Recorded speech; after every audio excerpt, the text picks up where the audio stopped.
నేను ఎవరికి భయపడను. అంటే మీకు బాధగా అనిపిస్తుందా? నేను నేను నేను నేను నేను నేను బతుకు తెరువుకి వచ్చేవాడిని, ఇక్కడ కాకపోతే కష్టపడేవాడిని, ఇంకో చోట పోయి బతుకుతా. అంతేగాని ఆత్మాభిమానం చంపుకొని ఎవడికో భయపడి, ఎవడో బెదిరిస్తే, ఎవడో వార్నింగ్లు ఇస్తే భయపడే రకాన్ని కాదు. అంత మాత్రం చేత వ్యవస్థలను గౌరవించకుండా, నేనుంటున్న పరిశ్రమను గౌరవించకుండా అంత విలువలు లేని బతుకు నేనైతే బతకట్లేదు. అంటే మీరు హీరో రోల్స్ తర్వాత కూడా ఇప్పుడు కొన్ని ప్రత్యేకమైనటువంటి రోల్స్ చేస్తున్నారు కదా, అది ఎవరికైనా ఎవరి రోల్స్ అయినా తగ్గించే అవకాశం ఉంటుందని మీరు ప్రజలకు అనుకోవచ్చు.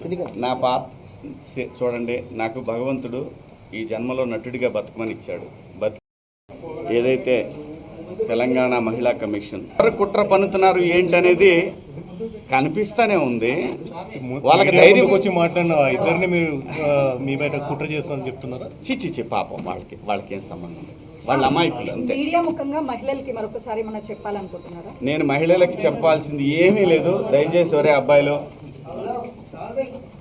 మన ఇంట్లో ఆడవాళ్ళు ఉన్నారు, వీళ్ళని కూడా నాకు తెలిసి మొన్న కూడా అది క్రేజీలో జరిగిన ఇన్సిడెంట్.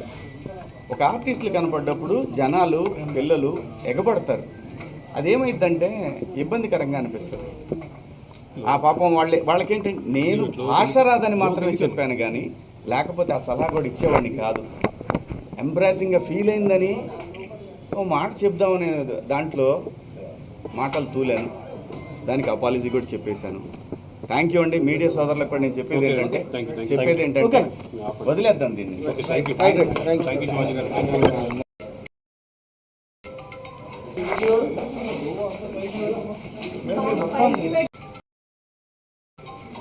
దండోరా ఫంక్షన్లో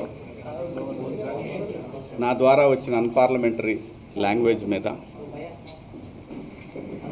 నేను చెప్పిన మాటలు కొంతమందికి నెగిటివ్గా కన్వే అవటం వల్ల వారు నాకు నోటీసులు ఇచ్చారు. ఆ నోటీసులకి సమాధానం వారికి సవివరంగా ఇచ్చాను. నా ఉద్దేశం నేను చెప్పానండి. ఇందులో అన్పార్లమెంటరీ వర్డ్స్ వచ్చినాయి.